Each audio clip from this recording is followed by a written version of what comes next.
नमस्कार, न्यूज 18 का digital platform देख रहे हैं आप। मैं हूं आपके साथ प्रशांत कटारे और बात आज एक बार फिर इंदौर के राजा रघुवंशी और सोनम रघुवंशी की मिस्ट्री की। राजा रघुवंशी का शव बरामद हो चुका है, उनका अंतिम संस्कार भी हो चुका है, लेकिन अभी भी जो सवाल बना हुआ है वो है सोनम रघुवंशी का कि आखिर सोनम रघुवंशी के साथ क्या हुआ है। दरअसल राजा और सोनम रघुवंशी शादी के बाद हनीमून मनाने के लिए मेघालय गए हुए थे। मेघालय के शिलोंग से वो अचानक लापता हो जाते हैं। कई दिनों की खोजबीन के बाद आखिरकार राजा रघुवंशी का शव बरामद होता है, लेकिन सोनम रघुवंशी की कोई जानकारी नहीं निकलकर सामने आती है। अब परिजनों ने जो उनसे जुड़ी कुछ और जानकारी साझा की है, राजा और सोनम रघुवंशी से जुड़ी हुई कुछ जो जानकारी और महत्वपूर्ण तस्वीरें साझा कर रहे हैं उनके परिवार वाले।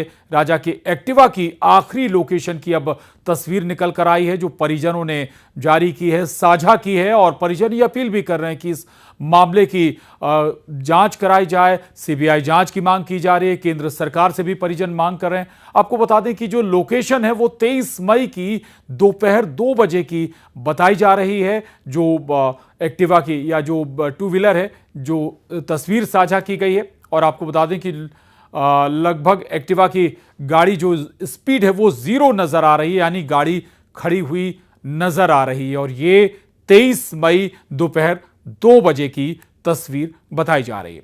तो 23 मई के दोपहर 12:37 पर सोनम ने अपनी सास से भी बात की थी। करीब 2 मिनट 4 सेकंड जो बात हुई थी उसका वीडियो भी हमने आपको, जो ऑडियो है वो भी हमने आपको सुनाया था कि क्या क्या सास और बहू के बीच, यानी कि सोनम रघुवंशी और उसकी सास के बीच जो बात हुई थी, 2 मिनट 4 सेकंड की ये बातचीत हुई थी। बहुत सामान्य बातचीत लग रही थी, कुछ त्योहार की बातचीत दोनों कर रहे थे।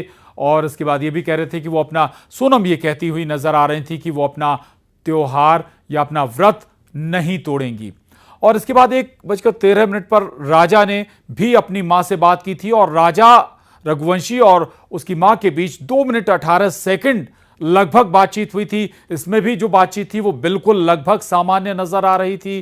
तो इससे यह अंदाजा लगाया जा सकता है कि लगभग जो बातचीत हुई है सोनम रघुवंशी और राजा रघुवंशी की और उसकी मां के बीच, वो उसके बहुत ज्यादा अंतर नजर नहीं आ रहा है जो तस्वीर अब शेयर की गई है। दरअसल पहाड़ी से लौटते वक्त मां से दोनों की बात हुई थी और गाड़ी की जीपीएस लोकेशन में 2 बजे का समय दिखाई दे रहा है और 0 स्पीड नजर आ रही है। वहीं जीपीएस लोकेशन के मुताबिक 2 बजे के लगभग सोनम और राजा के साथ यह घटना घटी है। संभावना है बदमाशों ने सोनम और राजा की रेकी की और 2 से ढाई बजे के बीच हुई राजा और सोनम के साथ कोई वारदात घटी है।